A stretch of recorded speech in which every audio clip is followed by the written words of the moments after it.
This is Pamela Keim from Grand Tap Media, and I'm going to say a few words about Captain Thom Burke from the United States Navy before I begin my interview with him on Breathe in the Grand show. Captain Thom Burke is a native of Royal Oak, Michigan. Today, he resides in West Michigan. He earned a political science degree at the University of Michigan. He went on to earn a master's degree in public administration from Harvard University. He was commissioned through the Aviation Officer Candidate School to become a helicopter pilot. He did 2 deployments, and one in Western Pacific and the other in Indian Ocean.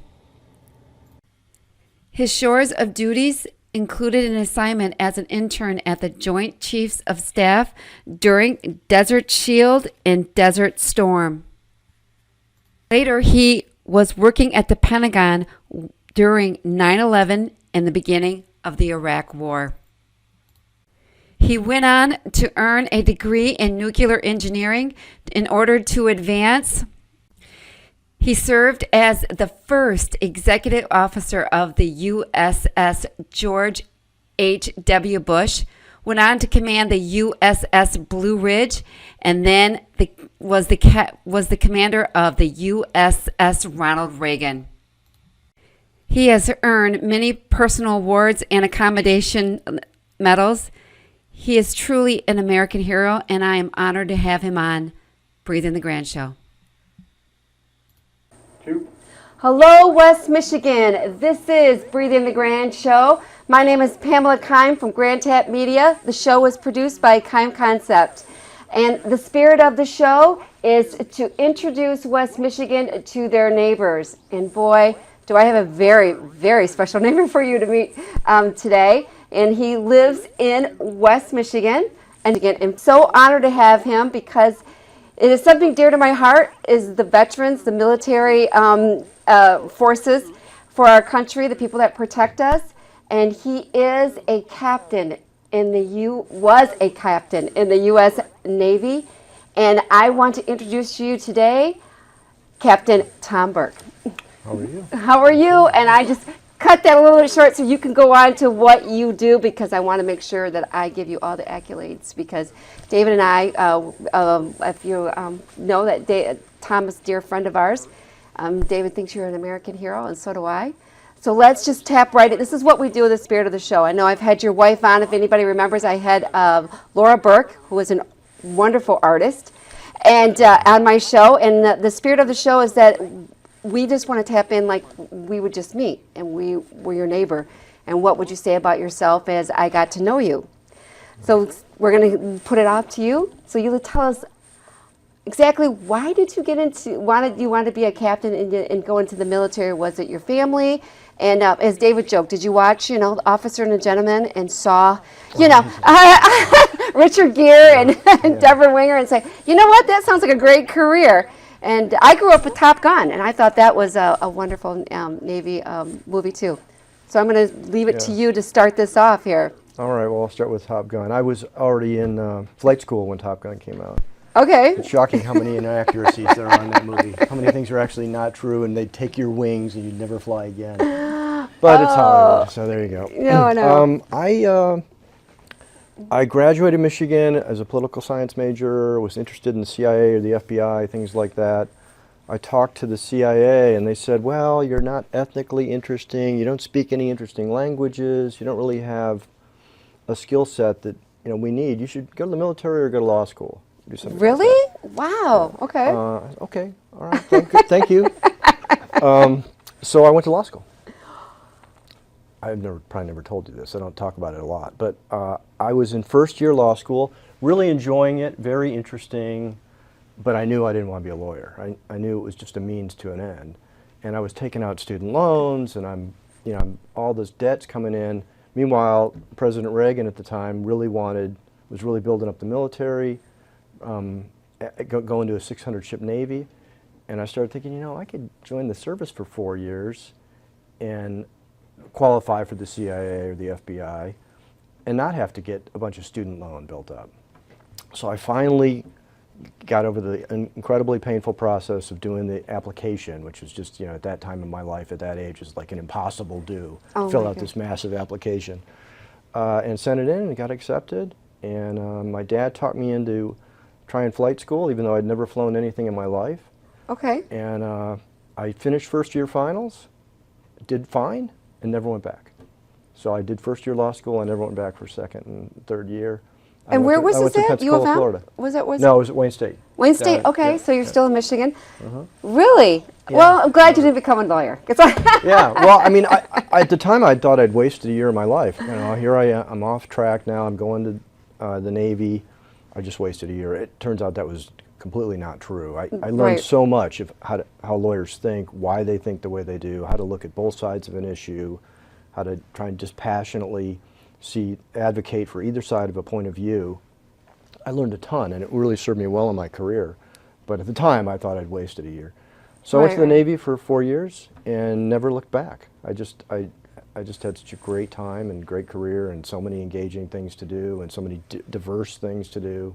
But when you went into the Navy, I mean, did you know you wanted to be a captain of a, explain, I mean, that is such, honestly, I will have to say when we met, and David, my husband David, when I refer to him, talked about, well, he was the captain of USS Ronald Reagan. I'm like, okay, and then he pulls up the US Ronald Reagan on the screen on the computer. I'm like, oh my gosh! I mean, do people tell us about that? I mean, how many people are you overseeing, and what did you always have that dream to do that? No, again, I was going to get out of the Navy, but I just had so much fun. I enjoyed it. But as I went through my career and decided, okay, I'm going to stay in now. What's the path for me for the future? Right.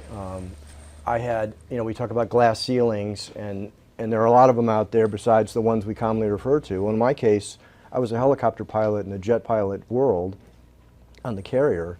So how am I going to get to command an aircraft carrier as a helicopter pilot? Right, right. I had to, really think about that. I really had to kind of plot a strategy to be competitive to do that.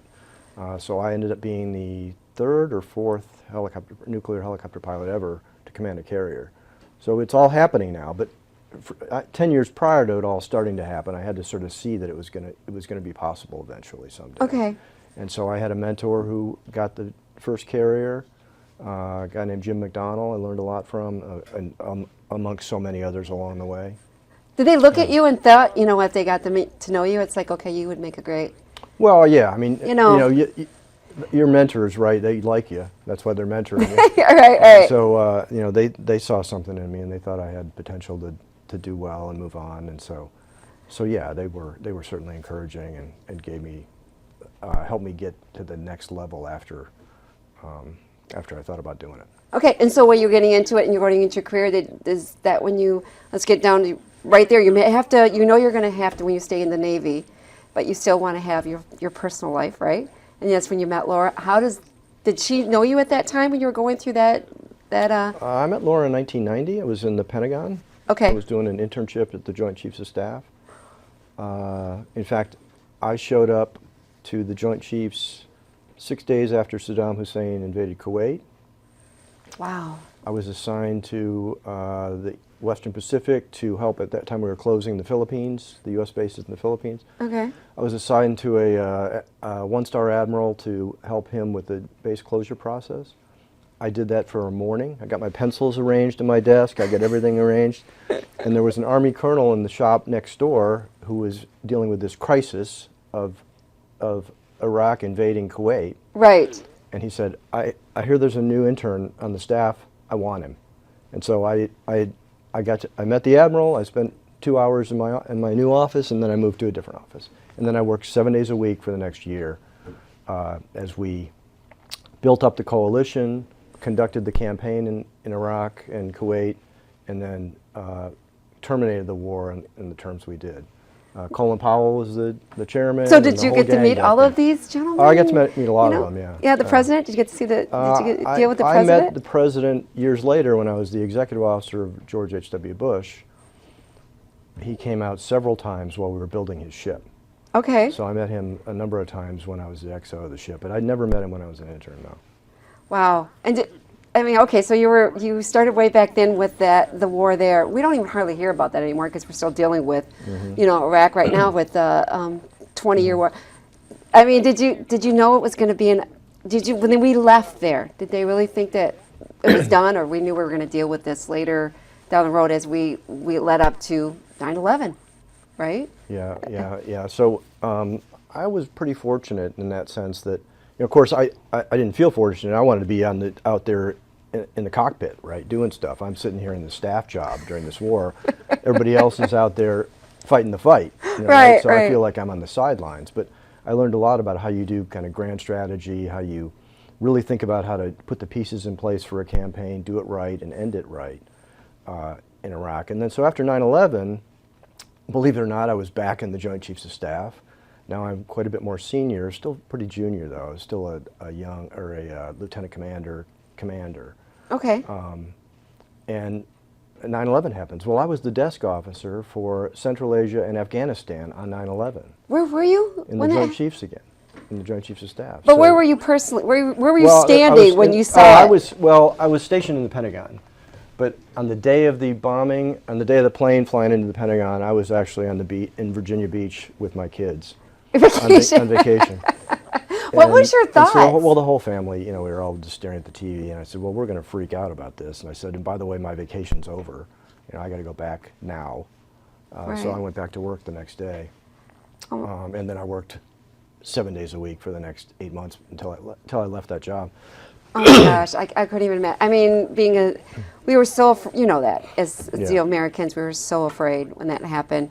I don't know how much you can share, but did they know something was possibly like this could happen? I mean, they always talk about it, but did they know this was going to be? Yeah. So, Bin Laden had done two bombings in Africa. He'd done the World Trade Center or another building in New York prior to that, where he tried to hit one end of it and have it topple. It didn't work. So yeah, I in the summer before 9/11, so this is the summer of '01, we were trying everything we could think of to find that guy and get rid of him. The U.S. government was. We were trying very hard. Okay. And he got us first, in my opinion. That's kind of how it went down. When you saw that, were you surprised at where they targeted or how well they targeted, or because I look at it when we saw both of those go down, it was just like, oh my gosh, it's just, these people are, I mean, it was a good plan. I mean, the Pentagon guy actually didn't do a good job. The plane actually hit the ground and then slammed into the Pentagon. Right, He'd have right. done a lot more damage if he hadn't basically landed early. Exactly. And then we go into, well, quickly, I mean, I'm jumping here because I know you and we've talked many times, but I want to make sure I get these questions right and so everybody can get to know who you are and everything like that. But 9/11 hits, and now we're in, to be honest. I mean, the military is to protect us, and that's what we trust that they do. But this war has gone on for 20 years. Yeah. I mean, do you see? I know you have your what you can say and what you can't say, how we went into this and forever. But we were ready to go into it. I know that as American, I wanted to make sure that this wasn't going to come any closer than it did in New York City. But what's your thoughts about it going for 20 years? Do we have? I mean, do we have an exit plan? Do we have what's a vision of victory? What is that? In my mind, it's if you want to talk about today, it's one thing. If you want to talk about back then, it's another. Right. When I write my book, which I never will, I find it pretty tragic because I had that experience in 1990 as a young officer, watching how things need to happen, and so I actually knew what to do on 9/11. Nobody knew anything about Afghanistan. So next thing you know, I'm in the front of the chairman of the Joint Chiefs or the vice chairman on a daily basis, briefing them on what's going on, what we need to do, policy-wise. Right. I was in the J5 shop, which is the strategy and policy shop, not the operations shop. So I wasn't planning moving tanks on battlefields. I was planning the strategy and the diplomacy pieces. And in my view, back then, and I advised all the 3 and 4 stars, we had no business trying to fix Afghanistan. It was not. It's on the other side of the world. We don't. Our national interests are not really engaged in that part of in that country really. we had to go kill some bad guys. Right. And then, end in my there. view, we needed to just get out of there, right? Or at a minimum, maybe make some kind of effort to solidify Kabul, which is the capital of Afghanistan. But forget about trying to secure the whole country. And we actually held that policy together pretty well until I left. And then as I went back to the fleet after that job, I'd read the paper, increasingly discouraged at how we were expanding our operations. We were going on to do more and more things. We were moving on into Iraq, all things that I felt were overextending So what we really needed to do. But which how was just do we kill the keep bad them guys. from training in those countries? I mean, some of the terrorists that we hear that they're Well, they're being they're being allowed to yeah. do that. I don't know as Americans, how do you fix that? So that's the, You know? well, that is the conundrum, and but there are that's happened in all kinds of places around the world. It wasn't then and now. Right, right. Not just Afghanistan. So we're going to say that we're going to get the terrorists and those who harbor them, which is what the words we used. Well, that's a heck of a charter there. There's a lot And now you're driving yourself into the Sudan, Somalia, Right. Iran, North Korea, right? You got a big agenda, Yeah. and do you have the national power to do all that? Right. And the answer to that is no, you don't. Right. So we have to stop getting crazy in our objectives, and we've had some remarkably successful times where we're good at that. Iraq One, we were good at that. We didn't try and go take down Baghdad. We Okay. backed off, and we maintained. So you agreed with that one? I agreed Just with to that, go- yeah. okay. We maintained a good peace because we knew that the balance between the Kurds, the Shia, and the Sunnis in Iraq was going to be a puzzle that would be very hard for us to solve. And Right. it turns out when we tried to do it, it was very hard for us to solve. Right. Right? I mean, well, Russia couldn't do well in Afghanistan Afghanistan? either. You know, whatever. Russia forever. failed in Afghanistan. The Brits failed in Afghanistan. One of my favorite books, I think I mentioned to David, The Great Game. Yeah, we were is going to get about- that. Is about the Great game. British expeditioning out of the Indian subcontinent in India to Central Asia and meeting the Russians there and meeting emirs from the different tribes in Afghanistan, and often ending very badly because they overextended and they didn't really have a plan. Afghanistan has been a number of tribes for about ever, and so the goal of trying to unify it was always fragile, and we never were willing to commit the national power to do it. If we were willing to commit it, like we did in Japan and Yeah. Germany after World War II, we could do it, but that's what it takes. It's not just the military power. You have to build a judicial system, a police system. You have to build an infrastructure that can support for a generation. Right. And then you got a shot, right? We weren't willing to do any of those things other than break stuff and kill people, and that won't get you there. No, and so when you were in all of this, back in 2000, 1990s, I keep going back there, and now we're in this, and you were there after 9/11. Can I just ask you, does the military work all the armed forces, do they really work as a unit to try to get things done? Because, I'm looking at you're in the Navy, and then we have we have friends that are in, we're in the Marines, they're in the, in the Coast Guards and all the other forces, and I'm saying, as an American, you want to visualize it, we're all working to win this thing, or we're all, when you're in it, I'm hoping that that's what's happening. No, it is. It is. And it is, and we in fact do work very well together. Good. Even though we're very different, and we're Right. very parochial, and we're very good at, I was talking earlier about how I went to Michigan. I got 3 boys going to Michigan State, right? There's one day a year that's a problem. The rest of the year, I fly both flags, and I'm good to go, right? So, Right. So I can't say the same thing about Ohio State. But But I can say it about Michigan State. We're on the same umbrella. So right? you're parochial. You've got different services. They've got their agendas and their interests. But when it's game time, everybody comes together. And we learned that the hard way because we used to not be able to do that very well. We had some bad operations in the 70s, the early 80s, and in 1986, the Goldwater-Nichols Act came out, which restructured the Joint Chiefs of Staff in such a way that it made it a truly joint command. The best officers we have go there. Right. You get some great professionals who really know their business, and our combatant commands now in Central Command and Pacific Command, et cetera, are joint commands. So they're running joint operations, and you rarely see any significant kind of parochialism other than on game days kind of stuff. Okay, so So, then yeah. you, so after 9/11, and then you're working inside the Pentagon, you work in a joint. Then you, how did you end up on the US Ronald Reagan? You know, how did Yeah. that go? Tell us how Yeah. that journey started. Where So, now you're yeah. deployed out there, and Yeah, so that is why I stayed in the Navy, actually, is that I wasn't just flying all the time. I wasn't just driving ships all the time. I got to go do these really interesting policy jobs, Right. as well. So I'd fly for a couple of years, and then I'd go do something totally different, where I'm flying a desk, but I'm doing really interesting stuff for a couple of years. Then I get back in the cockpit, and then I go back to a staff job, so you're back and forthing. was I it found that them pulling you fascinating. in, saying, "Tom, we have this special, we want you here," or was it you wanting to? No, it's a career track. I mean, Okay. if you were stayed at sea your whole career, Okay. forget about a marriage, right? I mean, it's hard enough Yeah, we got to talk being about gone that. for 6, 8, 9 months at a time, but you got to come to shore duty eventually. Yeah. And so a lot of folks who are, in my case, are pilots, will come to a flying job ashore. I never did that. I'd go to I scratched that CIA itch, if you will, where I went to a strategy policy Okay. job where I could, interact with the CIA, the interagency, the FBI, the State Department, and work on national policy in a region, why we were doing what we were doing. And for me, that was fascinating. But all those things, if you line it up right, they all build you to the next step in your career. So my first major milestone was commanding a squadron, Okay. right?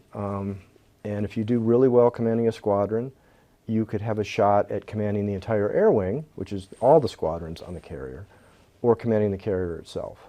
And so I was fortunate. I did well as a squadron commander. I also, you had to have the academic resume to survive nuclear power school, Okay. because they make you go. They don't let's just hand you 2 nuclear reactors without making sure you know. Is that what you how learned to- in how to Harvard? use them. No. Okay. I did strategy and policy, public administration at Harvard. Okay. No, you have to go to school, a year and a half of school, Naval Nuclear Power School. And so you did So I'm that. a naval nuclear engineer. as a poli-sci major with a Bachelor of Arts degree in college, I strapped this thing on and worked my tail off. Oh my gosh. 44 years old, I'm going through school, and all the other students in the class are, 23-year-old brand new ensigns just entering the Navy. And they're doing their algebra, upside down in their sleep. And I'm looking at a negative exponent going, what is that? What do I do with that? How do I divide by? So, yeah, it was a lot of work. I bet. It was a lot of work. But I learned a lot. I learned a ton. And so Okay. you get qualified through nuclear power school, then you're executive officer of a carrier. So I went to George H.W. Bush while it was being built in Newport News. Okay. That's where I met the President 41 several times. All right. Yes.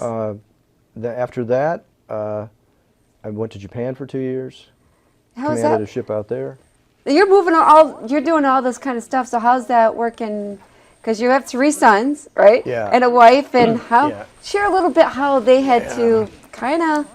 That was awkward. I sold my wife an elaborate lie. I didn't know it was a lie at the time, but it turned out to be a lie. I said, honey, if we get in the nuclear power track, I go to school, I'm XO of a carrier, I get a deep draft ship, and then maybe I get a carrier. That's like a 9-year thing, that path.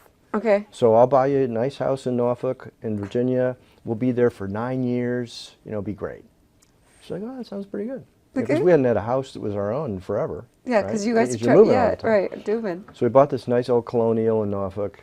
I'm going to be XO there for a couple of years. Then I'll get a deep draft ship for 2 years, probably in Norfolk, because there are a bunch of available ships there. Okay. And then I get a carrier in Norfolk. I'm in there another 3 or so years.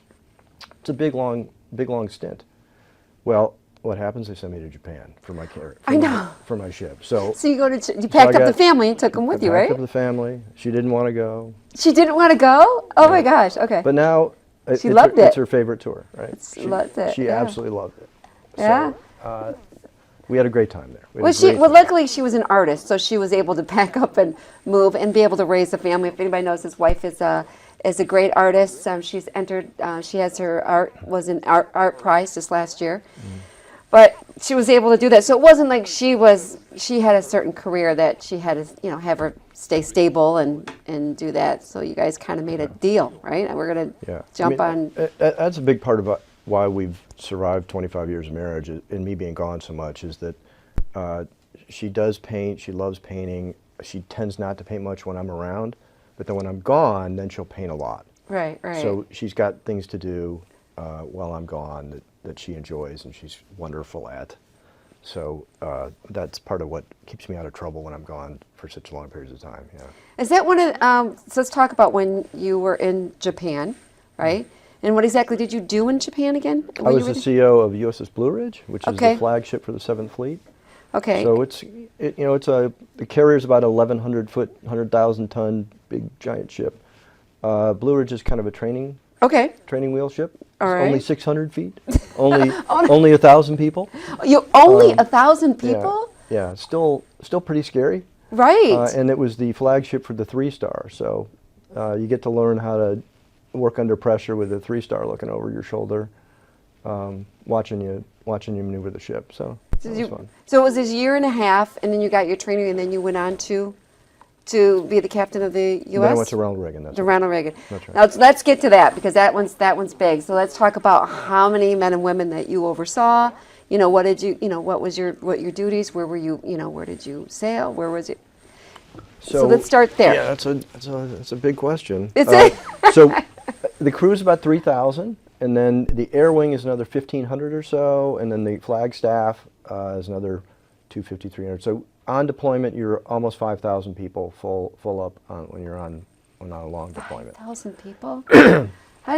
Let me ask you, since you're the leader, what was some of the things you had to deal with the most? Was it just the You just had to be ready to give a speech at any moment, right? Because wherever you go, whatever you go see, it's like, oh, Captain, do you mind saying a few words? Oh, sure. So you Really? gotta be, Okay. you got to be ready. You have to have your what's on your mind, what the key things you want to communicate to the crew. Okay. You have to sort of always have them ready.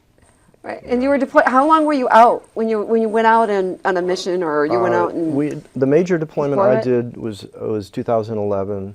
We deployed we were really gone the whole year. We came back I was in command of Reagan for 36 months. I was gone 29 of them. With your family, I was you were gone out. 29 of them. Really? Yeah. Now it was a little unique because I did the long deployment. We came back for a few months. Then we went to Seattle, Washington for a major yard availability where we put the ship in the dry dock. Okay. So we were up in Seattle for 14 months. At the back 2/3 of my tour. So occasionally I'd get home for the weekend at least.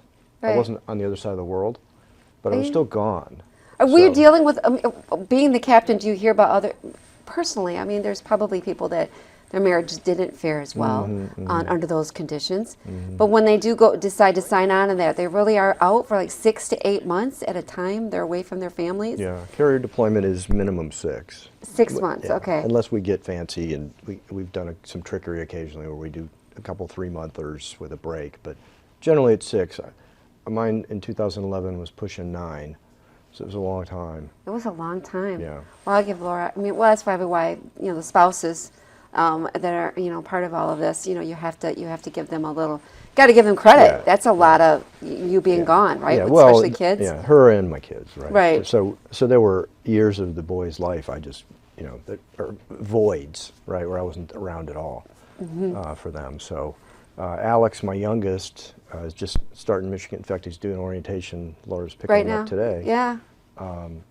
He's the only one I could do things like scouting with, that kind of thing, because then I was off my tour on Reagan. I was actually home in the Pentagon my last tour before I retired. So, yeah, so we missed lots of things, right? They weren't on the baseball team. They weren't the star of the track Right. team or any of those kind But of they things. must They're got moving other every 2 years. things that they picked up and learned. They're worldly. Yeah, they're worldly. And they've lived in the Carolinas, Virginia, California, Right.